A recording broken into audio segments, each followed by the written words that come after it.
The second law is the law of influence. And the law of influence says the true measure of leadership is influence. Nothing more, nothing less. I love this law, and when I teach it, I find sometimes it throws an emotional curve to people. Let me explain to you what I mean. You see, the law of influence says leadership is influence, nothing more, nothing less. I find most people want to attach other definitions to leadership. They want to say things like, John, I think leadership is title. And by the way, I have a leadership title. Or I think leadership is position. And by the way, I have a leadership position. I find that a lot of people want to tie all kinds of definitions into leadership. And let me just tell you, leadership is influence. Nothing more, nothing less. Let me explain it this way. The person with the most influence at any given time, for any given reason, in any given group, is the leader of the pack. Now, what that means is there are times when influence changes.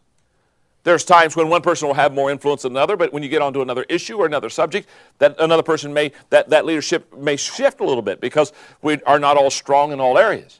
And so therefore, when I'm talking about leadership as influence, what it shows is there's a fluidness of leadership, and that leadership doesn't always stay with one person. In fact, let me give you a perfect example of this. As we study together the 21 irrefutable laws of leadership, one of the first things you're going to realize is this. You do not do well in all 21 laws. Okay? And for those that are in the studio today, I just want you to know, you won't do well on all 21 laws. Now, here's what's going to happen. As you evaluate yourself on each law, here's what's going to happen. You're going to have a tendency to think that when you do well on a law, you're going to say to yourself, now that is a true law of leadership. Yeah.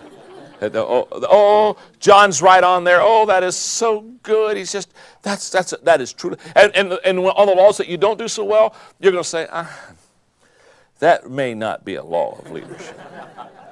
Now what you're going to find is you're going to do well on some laws, you're going to not do well on some laws. Hey, that's the way it is. In fact, there are going to be some laws, I'll point them out to you, that I don't do well on. Now here's what I want you to see. That's why it's important for you not only to understand leadership, but that's why it's important for you to have a leadership team. That's why it's important for you to train leaders around you. And here's why. In fact, I have seen over the last 3 decades, in the 80s, I saw that the great word was management. Everybody talked about management. Peter Drucker did some great things on management. And when we got to the 90s, in corporate America, it changed from management to leadership. Now, there's a reason for that. See, managers assume things will always stay the same. Leaders assume things will always change.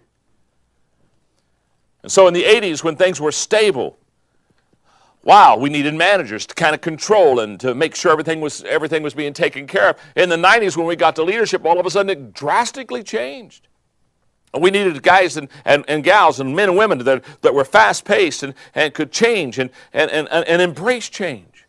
And I can tell you, as now we've entered into a whole new century, I can promise you we've gone from management in the 80s to leadership in the 90s, to now I can tell you, we're going, as we've entered in a whole new, not only decade, but a whole new century, we're going now to team leadership.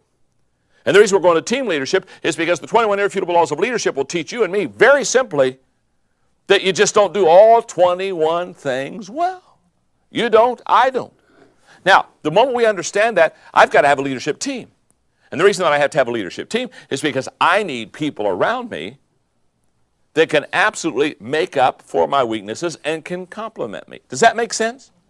So, for example, as we're teaching through here, here's what I want you to see. As I walk down here and just kind of use maybe my front row for an example, because this will work. Let's say, for example, this is my leadership team. My name's John. What's your name? Chuck Ramsey. Okay, Chuck, perfect. Let's say we're in one of the laws, and let's say Chuck does a better job at one of the laws than I do. One of the reasons we need to evaluate ourselves, and one of the reasons we need to have a leadership team around us is because we all need to know that if I get to the law of navigation, by the way, that's a law I'll teach later on, that's a law I'm weak in. I'm not a good navigator.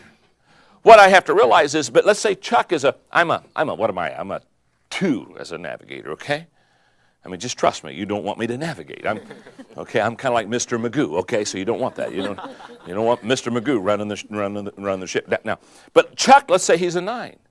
What that means is when we get to something in our organization that requires navigating, what we do is I take, and now Chuck has more influence. Because if you know Chuck's a better navigator than me, who are you going to follow? See, for too long, We've said, follow me because I have the position. How ridiculous. Follow me because I have the title. I'm the president. I'm the one that's over everybody. Follow me. That's not a good reason to follow somebody. You ought to follow a person because they're competent. You ought to follow a person because they're best. And the secure leaders, and I'll talk about the law of empowerment. That's another law. But the secure leaders look around and say, look, gang, let me tell you something. Chuck's a better navigator than me. So when it comes to navigating the day-to-day process, and we've got to navigate maybe for a 3-6 month period and some issue in the organization, Chuck's going to have the ball, and I'm going to follow Chuck. Because all great leaders are not only leaders, they're great followers. Because they appreciate the value that true leadership brings. Does that make sense? So leadership is influence. I may have influence in some areas. Chuck will have influence in other areas. What's your name? Bridget. Bridget will have influence. In other words, the person that is the best leader should have the most influence in that given area. Make sense? So look around you and ask yourself, who is influential and in what areas are they influential? That's why, several years ago, I designed a way for people to understand influence as it pertains to leadership that would make sense to them. And in your notes, if you'll take just a moment for me,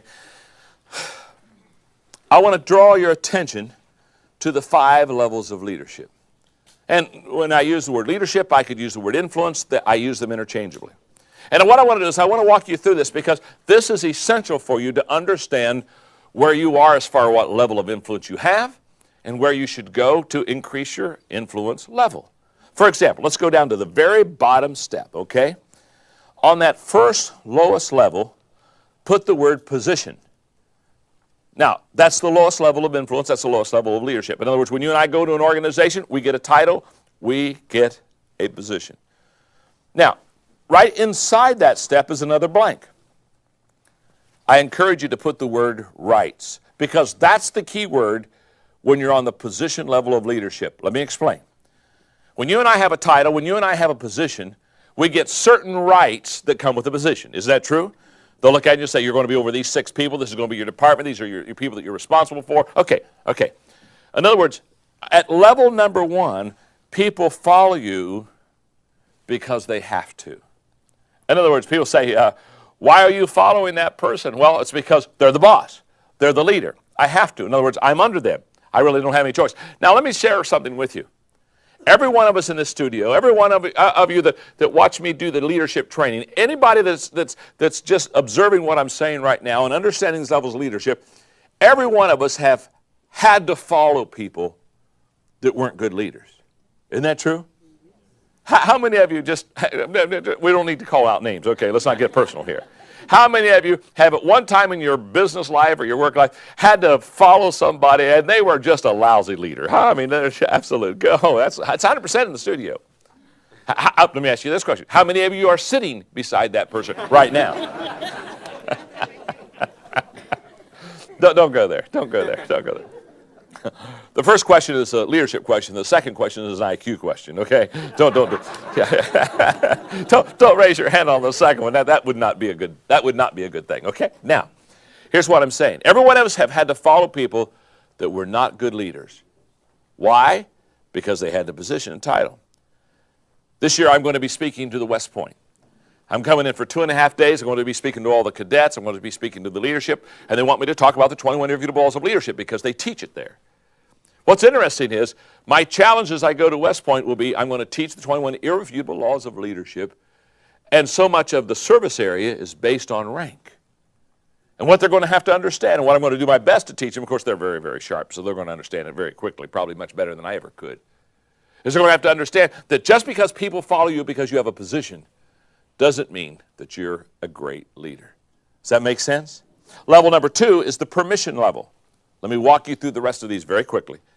And the key word on the inside of level number 2 is relationships.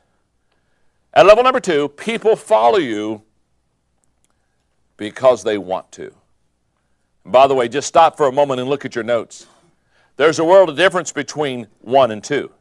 In step number 1, people follow you because they have to. In step number 2, people follow you because they want to, because now you've developed relationships with them. Level number 3 is the production level. And the key word is results. Basically, what I'm saying at level number 3 is this. At level number 3, people follow you because of what you've done for the organization. In other words, it's growing. The profit's better. The morale is higher. Okay, now all of a sudden people are following you because you've been successful in the organization. That's level 3. Level number 4 is the people development level. That's always my goal. When we talk about a couple of the laws of leadership, I'll talk more about people development. But at people development, the key word is reproduction. Oh, yes. People follow you there because of what you have done for them.